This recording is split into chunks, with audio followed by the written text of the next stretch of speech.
Hey, my name's Garion Piatt, and I did U.S. manufacturing for my human geography project. The Great Depression really hurt the U.S. manufacturing sector pretty badly. The U.S. workforce lost millions of jobs. Actually, 25% of the workforce in the United States actually became unemployed. During this period, manufacturing productivity dropped severely from 1929 to 1931. It actually dropped 54%. Um, as work conditions and safety hazards and stuff like that in factories were horrible. They actually employed children for labor to be very, very cheap and cut costs of manufacturing these goods. This continued along with the lack of jobs until about World War II started. That's when manufacturing actually spiked. It actually spiked due to building weapons and tanks and goods that were necessary for the war.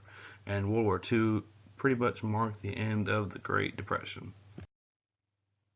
The next mountain that the United States really had to climb over as far as the manufacturing sector went was the Great Recession, which we actually are just now coming out of. Um, this included like a huge trade deficits that we had with other foreign countries, mostly from 2000 to 2010.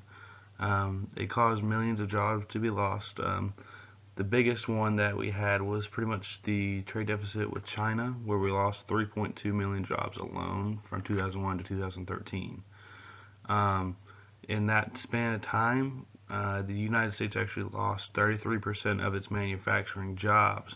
As you can see on the map here to the right on the bottom, it looks like North Carolina and Michigan. Michigan actually had the largest amount of jobs lost.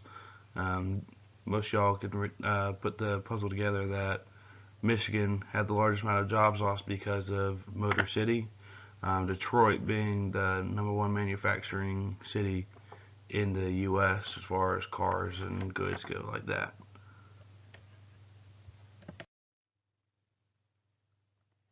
One of the huge factors that was part of the Great Recession was the fact that most companies, huge Fortune 500 companies in the United States, were actually outsourcing their jobs.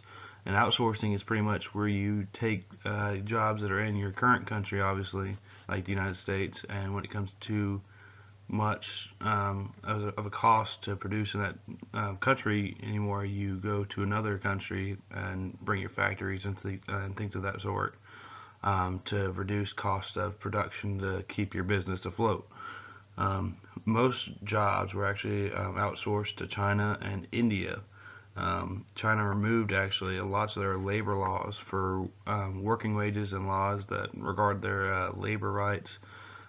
This pretty much cut the cost of production in their countries substantially. It was way less than the United States.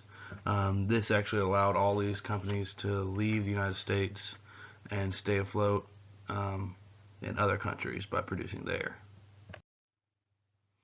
But now manufacturing is actually looking up. It's on the upside now. Since January of 2010, we've been on a constant incline. We've slowly but steadily been coming out of the Great Recession. We're adding thousands of jobs. Since December of 2016, we've actually added a total of 49,000 manufacturing jobs to our workforce and 19,000 government jobs along with that. Actually, this past March, we hit a new milestone.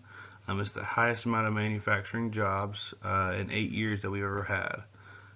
We actually hit 12,392,000 manufacturing jobs.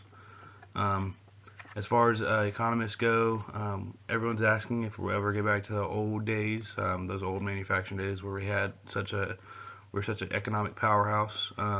As far as the manufacturing sector goes, we probably won't get back to the good old days as far as producing all those goods, due to the fact that we can't really expect that all those outsourced jobs are all going to come back.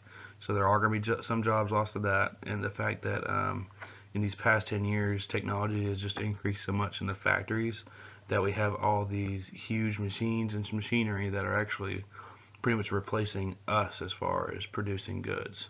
So you gotta take those into effect. But hopefully, with new foreign policy getting put in place, we can bring back as many jobs as possible. And here's my works cited. Thank you.